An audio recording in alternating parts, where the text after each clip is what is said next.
رب العالمین الصلاۃ والسلام علی خاتم النبیین وعلی آلہ وصحبہ اجمعین اما بعد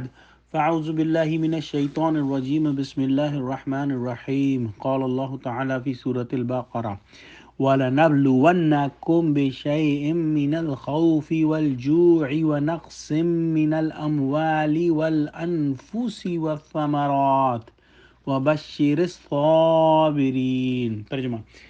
اور ہم تمہیں کچھ خوف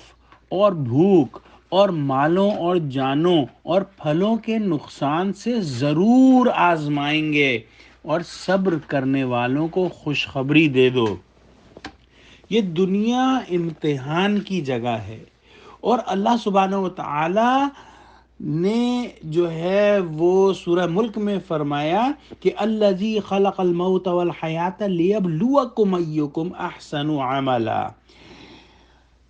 جس نے پیدا فرمایا موت کو اور زندگی کو تاکہ وہ آزمائے کہ تم میں کون عمل کے اعتبار سے زیادہ اچھا ہے۔ اس دنیا کے اندر اگر امتحان نہ ہو، اگر ابتلا نہ ہو، اگر آزمائش نہ ہو، تو وہ جو ہے اس دنیا کا مقصد ہی فوت ہو جائے۔ تو اس آیت میں اللہ سبحانہ و تعالی فرما رہے ہیں کہ ہم تم کو کچھ خوف سے اور بھوک سے، جوع جو ہے وہ بھوک سے، من الخوف والجوع ونقص من الاموال والانفس والثمرات، اور مالوں اور جانوں اور پھلوں کے نقصان سے ضرور آزمائیں گے۔ عربی زبان کے اندر جو ہے تاکید کے لیے، ایمفیسس کے لیے جو ہے ایک خاص انداز استعمال ہوتا ہے، جو کہ یہاں پر اللہ سبحانہ و تعالی نے استعمال فرمایا ہے۔ اس کو کہتے ہیں لام تاکید اور نون ثقیلہ کے ساتھ مؤکد کر کے فرمایا ہے، وَلَنَبْلُوَنَّكُمْ، ہم ضرور آزمائیں گے تمہیں۔ تو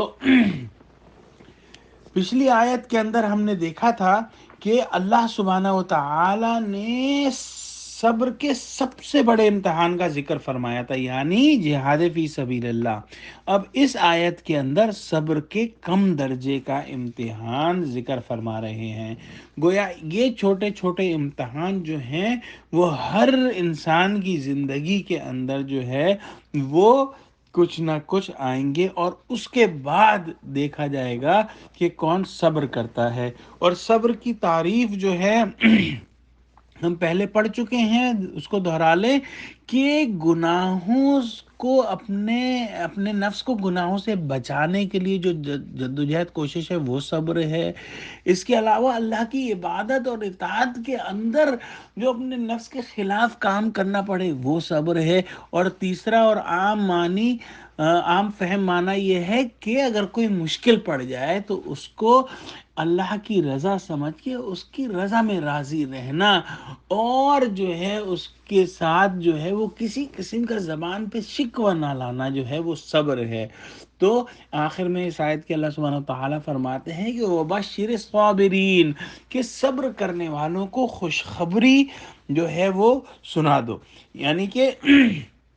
کبھی جو ہے دشمنوں کا خوف ہوگا، کبھی فقر و فاقہ ہوگا، کبھی مالوں کا نقصان ہوگا، مثلا مال ضائع ہو جائے گا، کبھی جانوں کا اور پھلوں کا نقصان ہوگا، مثلا عزیز و اقارب مر جائیں گے، یا مثلا کھیتی اور باغ کے پھل کسی آفت سے تلف ہو جائیں گے، یا جو ہے کوئی اور مصیبت کی وجہ سے مال ضائع ہو جائے گا۔ ان مصائب اور آفات میں صبر کرنا اور اس کے ساتھ ساتھ ذکر کرنا اور شکر کرنا جو ہے وہ مسلمان